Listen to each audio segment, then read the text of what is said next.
We interrupt this program to bring you an important Wayfair message. Wayfair's got style tips for every home. This is Nicole Byer, helping you make those rooms flyer. Today's style tip: when it comes to making a statement, treat bold patterns like neutrals. Go wild! Like an untamed animal print area rug under a rustic farmhouse table from Wayfair.com. Ooh, fierce! This has been your Wayfair style tip to keep those interiors superior. Wayfair, every style, every home. If you work in quality control at a candy factory, you know strict safety regulations come with the job. It's why you partner with Grainger. Grainger helps you find the high quality and compliant products your business needs to inspect, detect, and help correct issues. And the sweetest part is, everyone gets a product that's as safe to eat as it is delicious. Call 1-800-GRAINGER, click Grainger.com, or just stop by. Grainger, for the ones who get it done. Hello listeners, and welcome to Season 3 of the Cult Vault podcast. I'm your host Casey, and this season we're diving deeper than ever before. Having completed my Master's in the Psychology of Coercive Control at the University of Salford, we'll be exploring not only the hidden world of cults, but also the expansive influence of coercive control in various settings. This season involves sensitive themes and discussions with survivors of coercive environments. Listener discretion is advised. If you find these topics difficult or disturbing, please visit cultvaultpodcast.com for links to supportive resources. To enhance your listening experience and support this work, consider joining Patreon at patreon.com/thecultvault. Members get early access to ad-free episodes, exclusive goodie bags, merchandise, invitations to our monthly video calls, plus a special shout-out for supporting the show. You can now link your Patreon account to Spotify, combining free and exclusive content, all in one convenient place. Don't forget to support the show by leaving a review on your favourite podcast player. Every review helps us reach more listeners and expand this community. And for true crime enthusiasts, CrimeCon UK is returning to London on June the 7th and 8th, 2025. It's the ultimate event for anyone interested in leading true crime guest speakers, book signings, and CSI experiences. I'll be there too, and I'd love to see you there. You can use the code CULT, C-U-L-T, at the checkout for 10% off your tickets at crimecon.co.uk, or you can follow the link in the episode description. Now, with all of that said, let's dive in to today's episode. Hello, listeners, and welcome back to another episode of the Cult Vault podcast. I'm your host, Casey, and joining me today is a special guest, somebody I haven't had a chance to speak with yet, but somebody I know you'll all be very eager to hear from. I'm speaking with the great-grandniece of Joseph Smith, Lyn Smith-Gregory. Hi, Lyn. Welcome to the podcast. Hi. It's a pleasure to be here. Thank you so much for taking the time out of your day to come and talk. I know we only have a short amount of time, and there's so much that I want to ask you. Would you like to start by introducing yourself to the listeners? Well, as Casey already mentioned, I'm the great-grandniece of Joseph Smith, the founder of the Mormon Church, and was in the church, and my family were devoted Mormons for the last 4 generations. However, I went to a non-Mormon university. I was planning to only be there temporary because I graduated a year early from high school, and I had missed the deadline to apply to BYU, which is where Mormons prefer to go on to college. And so I just went to Utah State University planning to only stay there for a year. But in my freshman year, I had a university professor who found out who I was and challenged me about my faith. He invited me to attend his The Bible is Literature class. I knew he was an atheist, and he was terribly amused that I was a believing Mormon. And so I knew I was going to have to defend my faith in his class. And to prepare for that, I decided I better read everything that he might have read about the Mormon Church, even though I felt like I knew everything. Because after all, this was part of my family legacy, and it was such a big part of my life. I could quote scripture. I was very devoted. And however, I had to send away for books by outside scholars and historians about Joseph Smith and the Mormon Church because they weren't stocked at that time in Utah. And of course, there was no internet. So when I got these books, I started reading, and frankly, it was just so different than the narrative I had learned my entire life. And I was stunned, and I kept looking for ways to refute the facts, but they were overwhelming. Newspaper articles, signed affidavits, eyewitness accounts, and they told a story about Joseph Smith that was not very flattering. In the Mormon Church, Joseph Smith is revered as second only to Jesus Christ as a saint. And he was portrayed in these historical books and articles as a con artist, a complete fraud. They explained how he fabricated the Book of Mormon, that it was based on earlier writings by other authors. And it was really a very unsavory picture of my famous ancestor. I was shocked. Frankly, my world was shattered. But I couldn't deny that these arguments made sense. They had too many facts on their side. And in the course of a week, I went from being a devoted believer to deciding, well, if Joseph Smith is a fraud, then probably this whole idea of God is also just a fantasy, a myth. And I decided I must be an atheist. So, I mean, it's the kind of thing you do when you're... Wild ride in a short amount of time. That's what you do when you're 19. And I was angry. I felt betrayed. I was also terrified. I did not know what the implications of this would be, both with my family and my community. We had a high profile in Utah, and nobody in the generations of Smiths had ever left the Mormon faith. I didn't know if my family would disown me, if I'd be shunned and excommunicated. But I decided that there was nothing I could do about that. I couldn't pretend.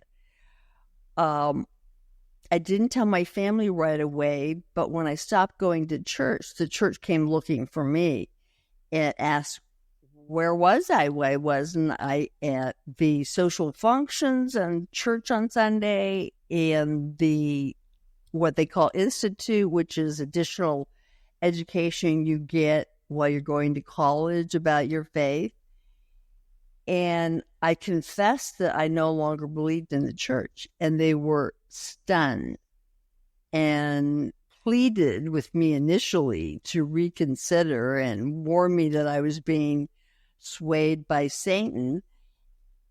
And then they kind of threatened me, basically say, you'll lose all your friends, you'll be a disappointment, and shame your family, and we're going to tell your parents. And so I had to finally tell my parents before the church told them. My goodness.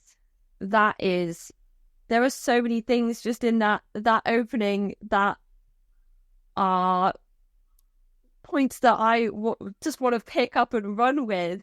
There was a point in history where if you were saying these things as a family member of Joseph Smith, as a descendant of Joseph Smith years ago, you'd be putting your physical life in danger, not just your spiritual life, and not just your family as a community, but your actual physical life under the blood doctrine of Brigham Young. Yeah, exactly. Joseph Smith had bodyguards and a group called the Danites, who really basically took care of his enemies, people who spoke out against him and who threatened to expose polygamy, which Joseph Smith was practicing and denying that he was practicing polygamy. And that was some of the most disturbing information I learned. At the time, I didn't believe Joseph Smith had practiced polygamy. The Mormon Church hadn't admitted it back then. But he married between 30 and 40 women in a remarkably short period of time, with his revelations of polygamy or spiritual marriage, which were physically consummated. And some of those marriages took place with girls as young as 16. And he basically threatened them with their eternal salvation. I mean, here is a prophet. These are young girls, and several of them in the care and protection in his home. And they're being told that if they don't submit to this revelation that Joseph Smith's had, that he's to make them his wives, they will be eternally damned. And he was doing it all behind Emma's back, his wife.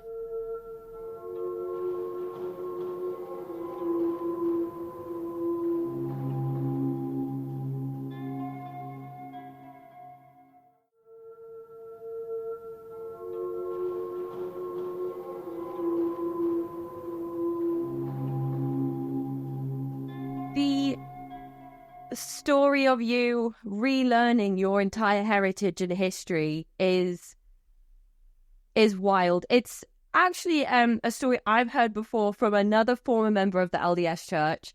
She was in her 30s, I believe, and she began learning a completely different timeline about Joseph Smith and the Mormon Church to the one that she grew up learning about.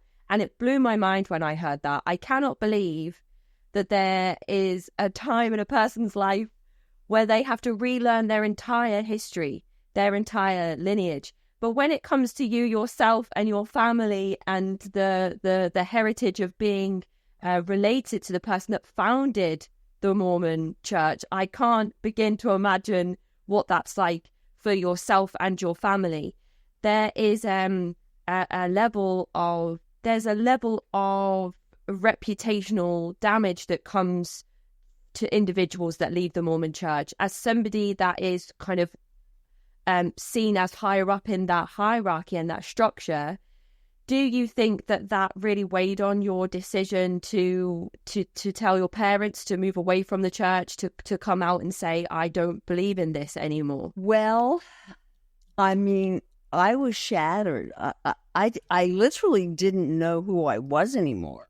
It was such a big part of my identity. I was special because of my blood lineage.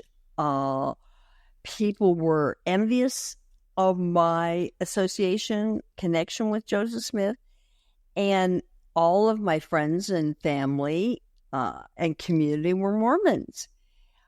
And what I tried to do was minimize the damage to my family.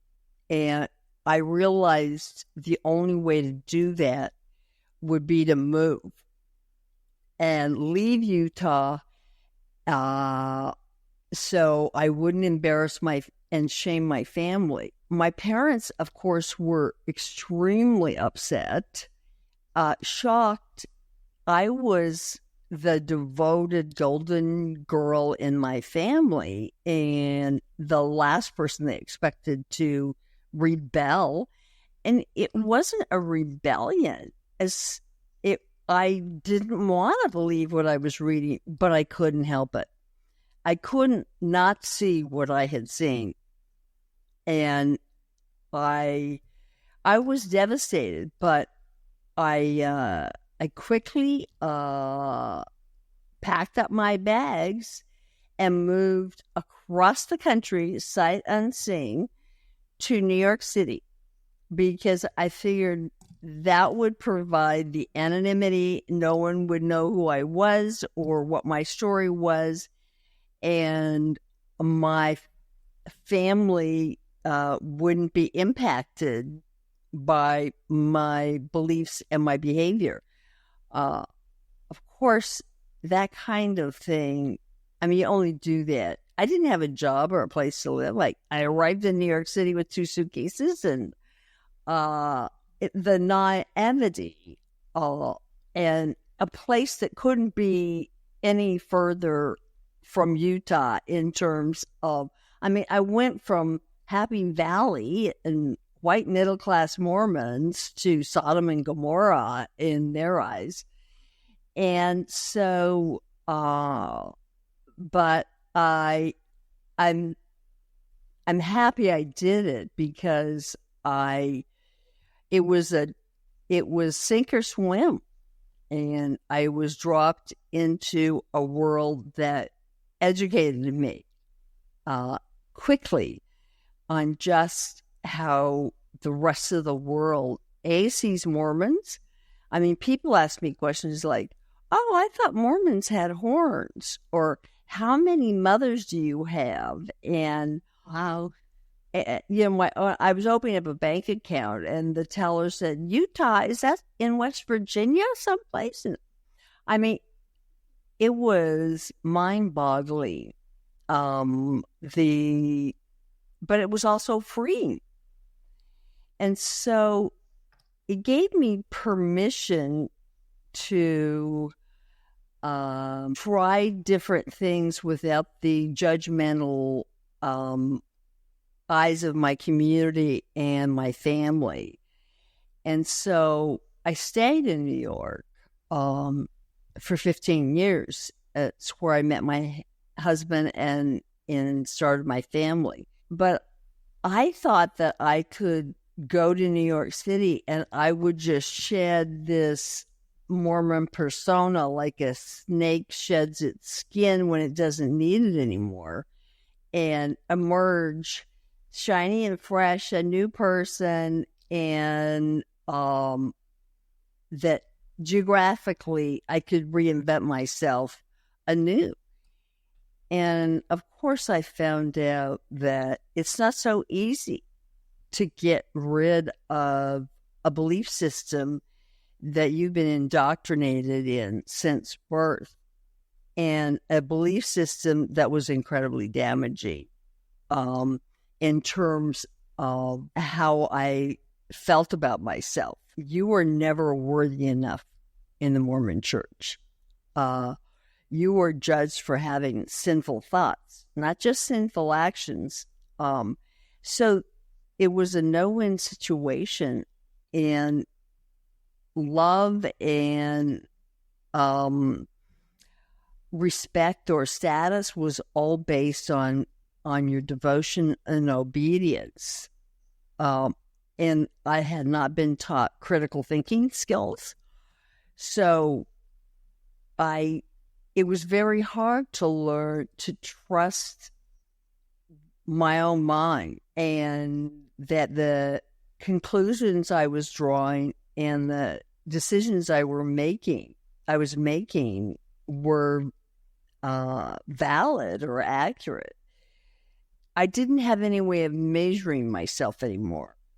I knew how to behave in a Mormon community, in a Mormon world. I had no idea how to behave in a world without those mores and customs and norms. So it was very unsettling. And I realized that I couldn't just snap my fingers or wave a magic wand and get rid of the knee-jerk guilt I felt every time I did something like swear or, God forbid, have premarital sex, because premarital sex in the Mormon faith is a sin next to murder in terms of its seriousness. So having a drinking coffee, I felt like I was sinning. I was always kind of looking up at the sky and hoping I wasn't going to get struck by lightning, even though intellectually I didn't believe it anymore. And I didn't know any other ex-Mormons, so I felt very alone and very isolated with my experience. I didn't know what was normal and what wasn't. And I really struggled. And I didn't know. I had a lot of existential angst. Well, then what are we doing here on the planet? After the certainty of Mormon answers, everything was up in the air. Why are we here? What's our purpose? Is there no purpose? What are the rules? How do we measure ourselves? And it led to me kind of trying to outrun the guilt and shame and that I felt, and the confusion and the sense of emptiness of, are we just going to die and we were here for no reason? So it really bothered me. And atheism as a way of thinking about things turned out to be not very satisfying. Yeah, the existential dread of kind of what comes next as an atheist, when you're like, well, it's nothing. That's a really daunting prospect, It kind of makes you wonder what legacy you'll leave behind, and if you'll have an impact in this world long after you're gone. And yeah, I understand exactly what you mean by that sort of empty feeling that comes with considering all of those things. But you've mentioned you couldn't just stick with the Mormon Church.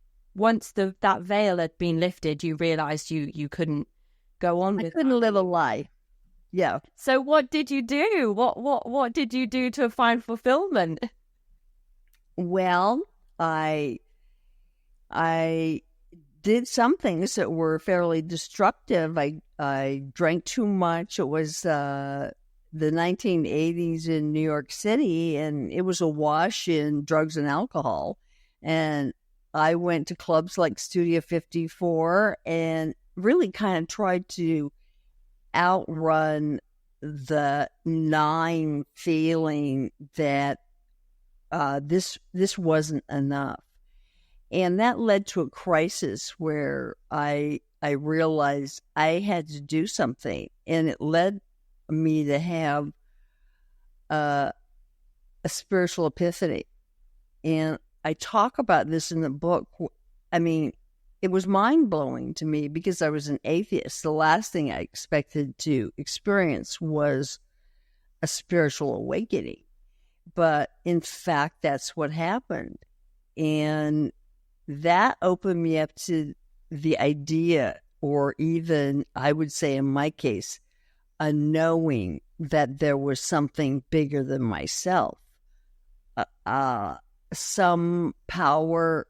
It didn't feel anything like the God of my childhood, the judgmental, keeping score God who was going to punish me or reward me based on my sins. But a overwhelming feeling of love and unconditional love and acceptance, and that I was part of something bigger than myself. I didn't know what it was, And in fact, I'm still uncomfortable using the word God to describe this this force, this sense, this presence, because God has so many religious connotations for me. And I felt like my experience was bigger than anything that someone had defined as God to me. But it led me to explore additional spiritual paths. And I started to get into things like meditation and yoga. The Mormon Church, particularly for a woman, your body is an enemy. It might cause you to sin.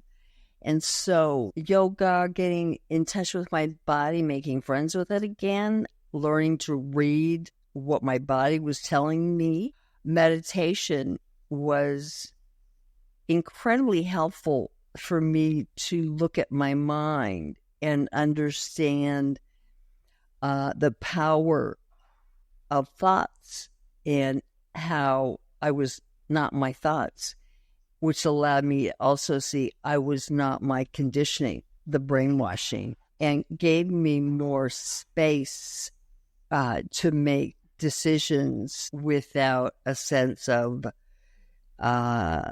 guilt or shame.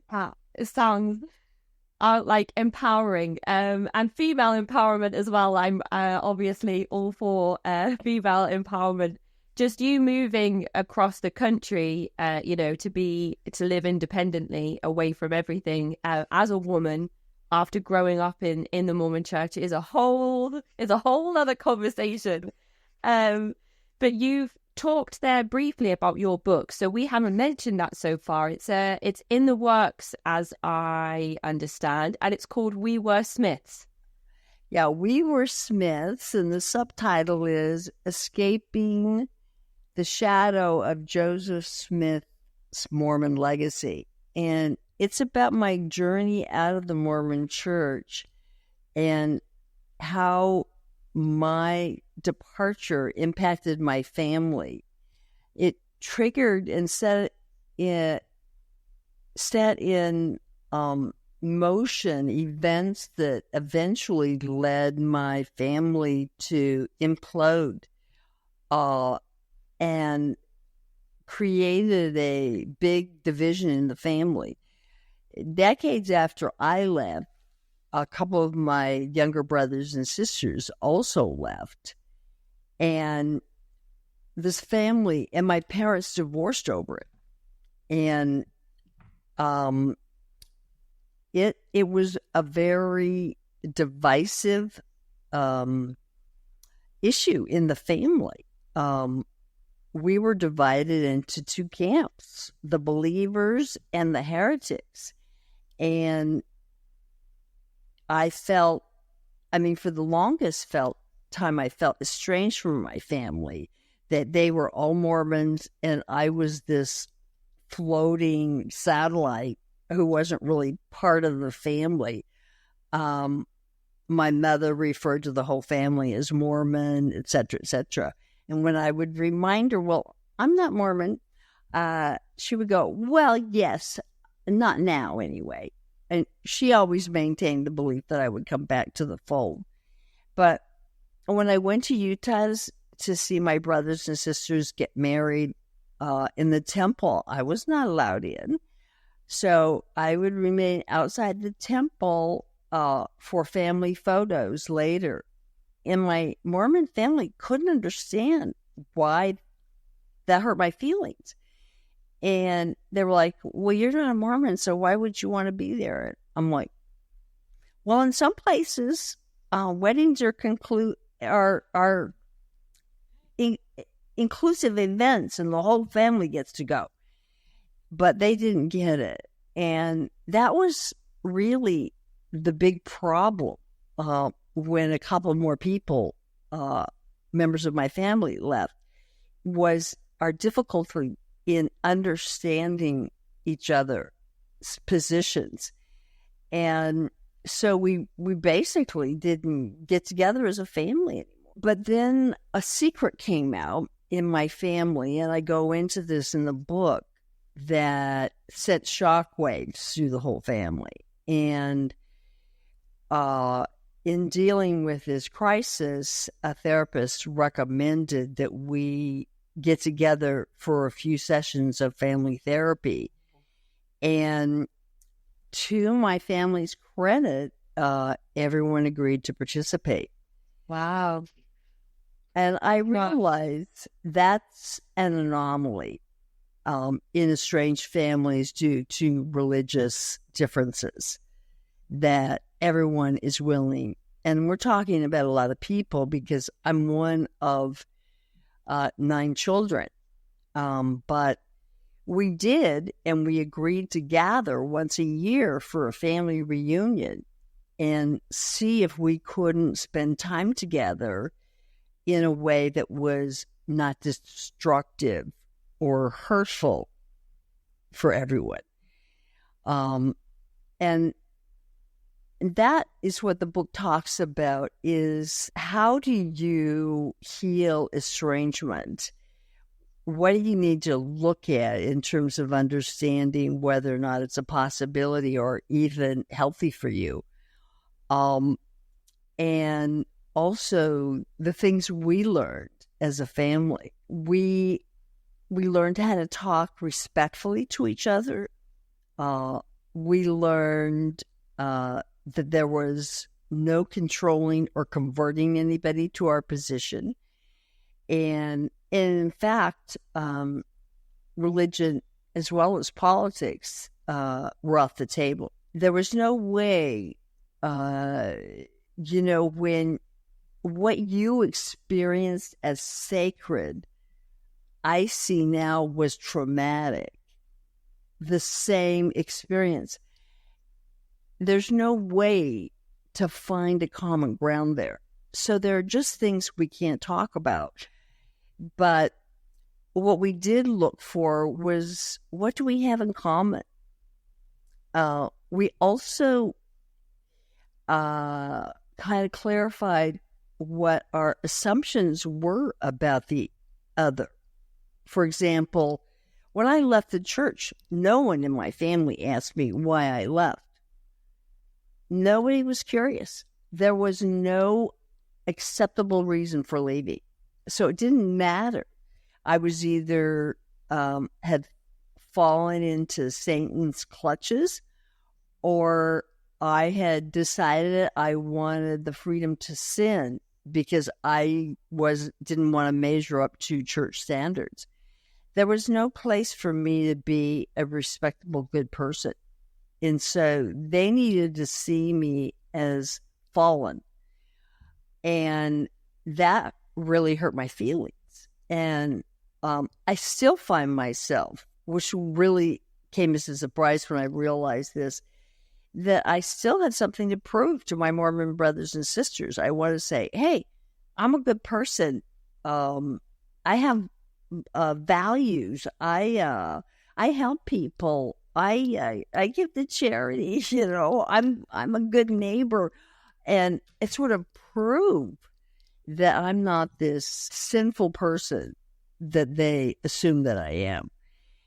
And so when we get together, we talk about the experiences we have in common. Most of us are mothers, and some of us are grandparents now. And we do have things that we have in common. We talk about the fact that we're more alike than we are different. You may call them beliefs. I call them values, but we're discussing the same things. What's important? We want our children to be happy. We want to have good relationships with them. And by focusing on that, we can spend time together and enjoy it. Sometimes it feels a little fragile. The book coming out. Yeah, I was gonna ask that question, if that caused any issues.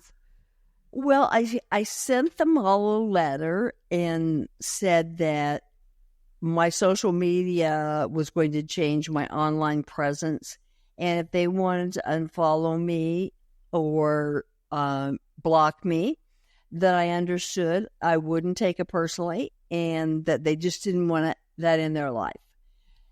I also said if they wanted to read the book, I would send it to them.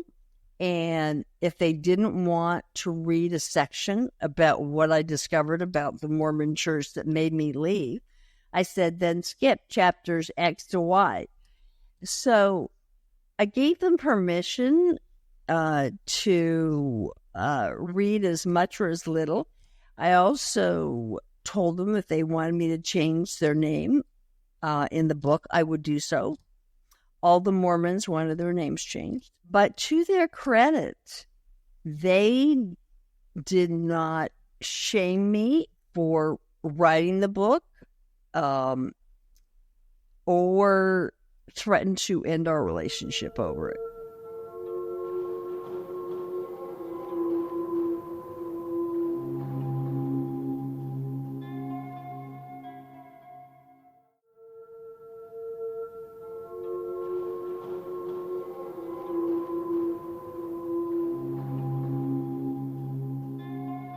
It's quite strange to hear you talk about such a cohesive family unit when there's people in the church and not in the church. Do you know what reasons your family gave the Mormon Church for your exit from Mormonism? Because they said, they've said, to you, like, oh, you just want to live in sin freely. Is that how they span it with the church as well? I don't think they really talked about me leaving the church. They said I had moved to New York City. Okay. Because with some Mormon families, if somebody was straying, then they would be kind of used as an example in front of congregations in temple, right? So it's funny to hear the differences with your experiences, as well as your family not shunning you and not excommunicating you from their lives. It's interesting the kind of almost double standards that come through when it's a person who holds potentially more significance than an average member of the Mormon Church. I don't know if you disagree, but I would love to know what you think. I think the Mormon Church did not excommunicate me because it would be an embarrassment. It would be a public embarrassment. And they didn't want me, and I wasn't being public about my departure. So as long as I wasn't actively doing what I'm doing now, which is talking about my experience and what I found out was the truth, they weren't going to excommunicate me. That may still happen. I don't know, because I take the gloves off in my book and in some of my blogs about how damaging I think the dogma of the Mormon Church is, particularly to women. And I've seen it play out in my own family, and I have to keep my mouth shut, But the dogma itself is a real, I don't know what to say, but other than it's designed to keep you small, to not think for yourself, to grow up with a deep sense of unworthiness that you can never change because you're never going to be perfect, Christ-like, even though we're told that's the goal. And for women, the experience of growing up knowing from the get-go you're a second-class citizen without the value that men have. You don't see any women in leadership positions. They are valued strictly as a wife and mother. And you don't see a lot of options for any other path but that. And I see it, Utah, as the the underbelly. I mean, the Mormon Church spends a lot of money on cultivating this image of a wholesome, healthy, happy family, a family-focused religion. Families are forever, eternal families. And I just want to say, yeah, where are those missing family members in the pictures? The ones who are a little deviant, or the ones who have left, or the ones who are transgender or gay. Where are they? Because they're not, it's not an inclusive religion. And so it makes me angry that this is their story when I know there's really a dark side to it. And the whole ballerina farm tradwives controversy that came out about how many Mormon women are bragging about their happiness in traditional roles. And my mother put on a great face too. Like Hannah Neeleman, she had a scholarship to Juilliard for opera. And she turned it down at 19 to marry my father, and gave up her dreams because her mother said the opportunity to marry into the Smith family was an opportunity she could not afford to forego. And so she put her dreams on hold and adopted my father's. And he was an overbearing patriarch who ruled with an iron fist. And I saw my mother as powerless and not in a position to get her needs and wants met. And so my mother put on this great face, and my father expected her to, I mean, she bragged about the fact, well, I weighed the same weight that I did when I got married after 9 children. But that's the pressure to look good and present a certain way in the Mormon Church. And women are supposed to be very feminine and very pretty. And if you'll notice, they all wear makeup. They're highly feminized. Utah has the second highest plastic surgery rates of any state in the country other than Florida. And it has the highest rate of antidepressant use among women. And my mother, too, she put on this outside persona of happy and thrilled with her lot in life. But I knew she suffered from depression, migraine headaches, exhaustion, but it didn't show. And I think there's a tremendous amount of that going on in the Mormon Church. And rage, suppressed rage, that this seems so unfair. Why does my husband get to make all the decisions? Why am I taking care of all the household and the kids and stuff when we both work? And but then you look around and you see, well, your Mormon neighbor down the street, she's got 3 more kids than you do, and she seems to be fine. So there must be something wrong with you. And so you turn it on yourself. And if you go for help in the Mormon Church, they tell you to pray more and be more obedient and, try to have a better attitude and be grateful for what you've got. And there's a big toxic positivity culture in Utah for women. You're supposed to be happy and not complain and put a smile on your face. There was a quote I read in a book recently, A Well-Trained Wife, My Escape from Christian Patriarchy by Tia Levings. Such an incredible book. And one of the sentences, it will just stick with me forever. It said that depression is just anger turned inward. And I was like, wow. And that's exactly what you've just described. Absolutely.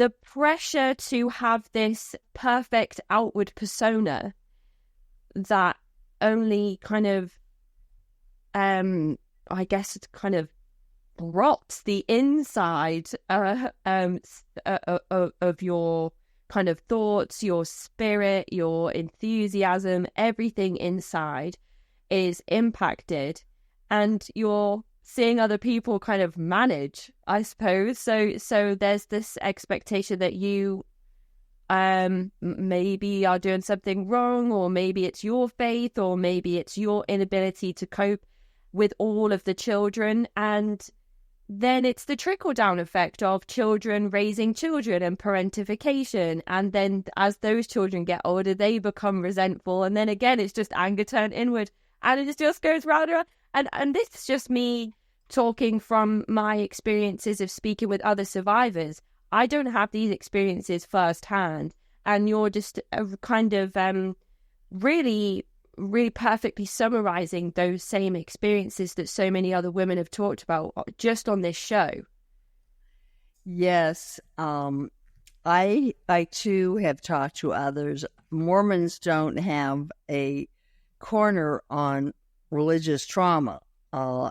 Any high control, high demand religion or organization uses the same tactics for control.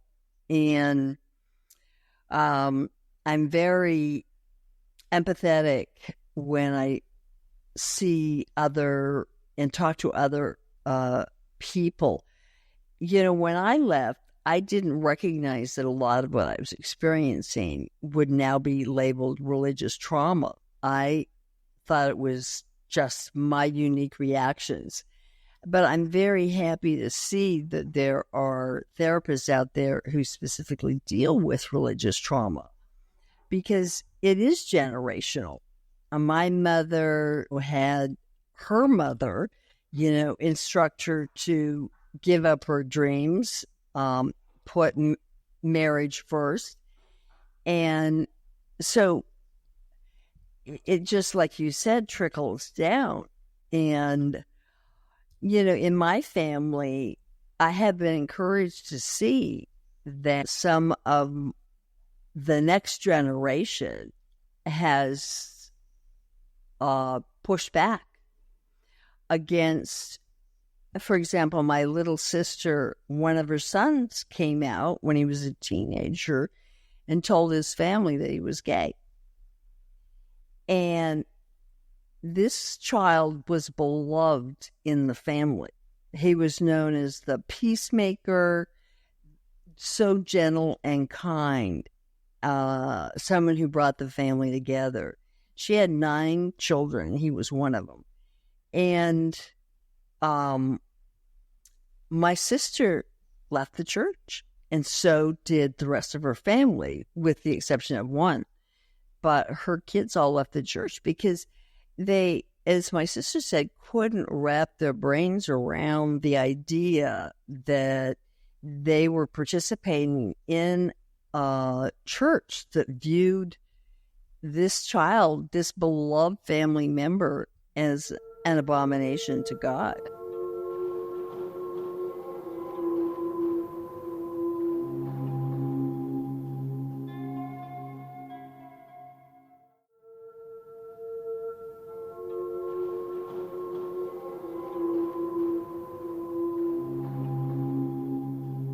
Such a strong message to the son, I guess, having that family unit and that support. And yeah, that's also not something you hear too often, unfortunately. Exactly. And I can't imagine how that feels when parents say that, or make the decision that their church means more to them than their child. I can't imagine how devastating that is. But it happens, like you said, a lot. Or people don't ever speak out. They just decide that they kind of can guess the reaction or reception that would come to that news, and people hearing that news from them. So they just keep it to themselves, and they go through life kind of following Right. the rules and sticking to the teachings and adhering to all of the restrictions within different high demand groups, and then kind of leave life never having experienced something that would have brought them profound joy, acceptance, and love. sense of belonging, and being able to be authentic in the world. Yeah.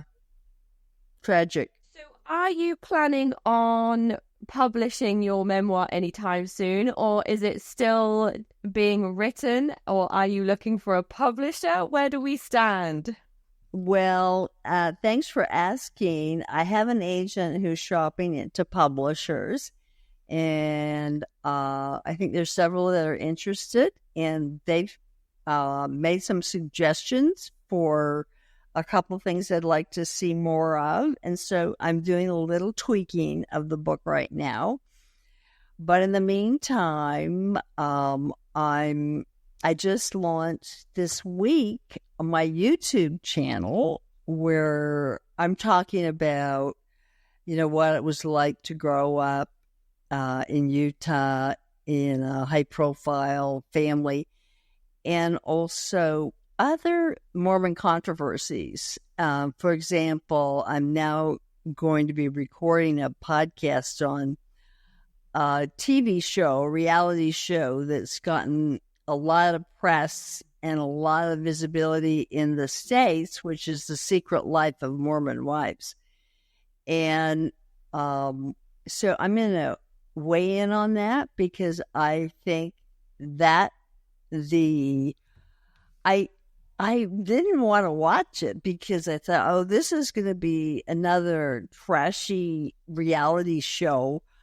But I found myself incredibly empathetic to the problems and challenges these poor women are experiencing in their marriages. And I am surprised that they seem to be relatively unaware of how impactful their church has been on them. They talk about, we'd like to make changes to the Mormon Church and make it less patriarchal and show that women can be have different roles and stuff. But they're not really recognizing the severity of the brainwashing and indoctrination that they've experienced from birth that has impacted all of their lives and created most of the problems they are currently facing. They were all married very young, before they were even old enough to have multiple relationships to understand what might work best for them in a relationship. They didn't have any time to experiment, to see other cultures or how they lived. The pressure to get married young to avoid premarital sex is so great in the Mormon Church. And since abortion is off the table, not a possibility, you then are rushed into marriage and kids at a very young age. And this creates problems. You're married and in your late 20s or 30s, and you've got this curiosity about what would it be like to be with another man or a woman.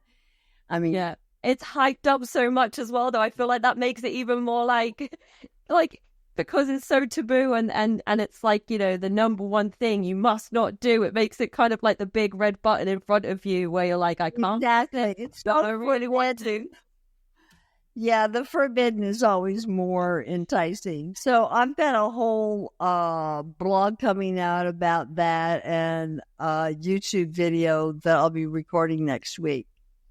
Very exciting. So I'll make sure that I put all the links in the episode description, not only to your website, lynsmithgregory.com, but also to your the places where people can find your YouTube videos and your blog posts.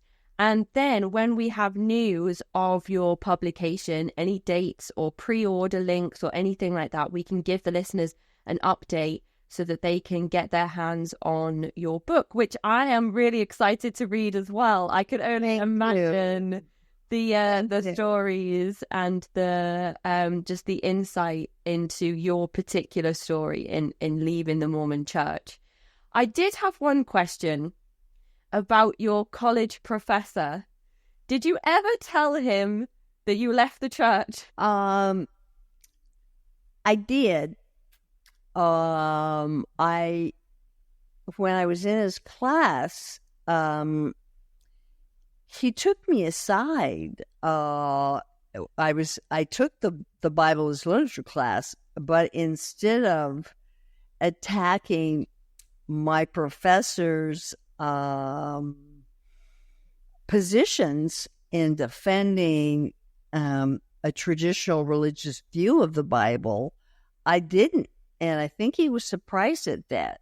And so he took me aside and sort of said, so what do you think about all this? And I admitted that I had done additional research into the church and into religion in general, and that I now consider myself an atheist. Probably like kind of thanks to him in some ways, just kind of bringing you in for a challenge.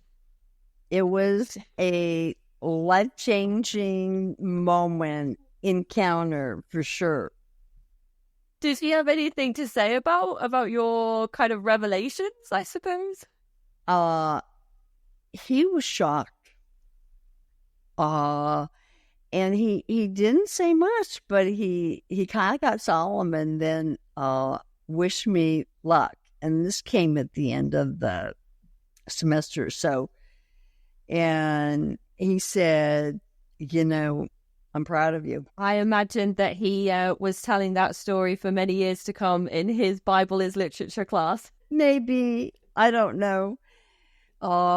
He also taught creative writing, which is initially the class that I took from him. And that's how he discovered that I was a Mormon. I had run out of great ideas for an assignment. And so I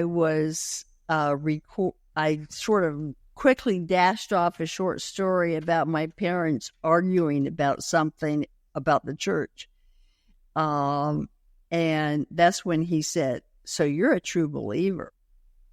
And that was the first time somebody had said that to me, like, as a negative, I was like, uh-huh. And he was like, oh. So I can't imagine ever challenging somebody on their faith in that way, or just even saying to somebody that their faith is questionable. I mean, if they were talking to me as somebody from what I would call a cult or a high demand group, maybe I would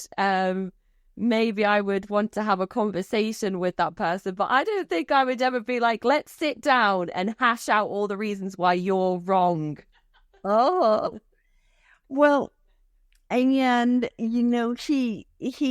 it was more the combination of, I had so much respect for him as a professor. He was witty and so smart, and I liked him so much, and that made me much more interested in his opinion of me. And it was more the sarcastic raised eyebrow, so you're really a true believer, huh? Like, he expected more from me. Help the story. That's probably one of my favorites that I've heard, and I'm going to be using that one in talks in the future, I imagine. Thank you so much, Lyn, for coming to talk with us today. Before we wind up here and say goodbye to the listeners, is there anything that you would like to say to people who might be listening that are considering leaving the Mormon Church or considering leaving a high control environment that they themselves are in, or perhaps they've left one and they're wondering what comes next and where they can go? Well, I really have a lot of empathy for people who are considering leaving and trying to find the courage to do so. It's not easy. And I would suggest getting professional help to make this transition. There are therapists, particularly religious trauma therapists, and other support groups or communities that can really help a lot so that you don't feel so alone and isolated, and you can better understand, are these normal feelings about your reactions to things, triggers for you? I think that's really helpful. I think having realistic expectations of being really kind, gentle, and compassionate with yourself. You're talking about a long indoctrination process, and you're not going to change overnight. It's not easy, which is why getting help is so important, and we need that support. So patience, gentleness, compassion for yourself, and time. It takes time to deconstruct all the different layers and what they've meant to you, and to understand the intergenerational trauma that your decision represents. It's beautiful. Thank you so much, Lyn. I can't wait to hear news of your book and to share it with the listeners and to grab myself a coffee. I will keep my eyes and ears peeled. And until then, Lyn, take care and we'll speak to you soon. Thank you so much, Casey, for having me. I've really enjoyed being here and having our discussion.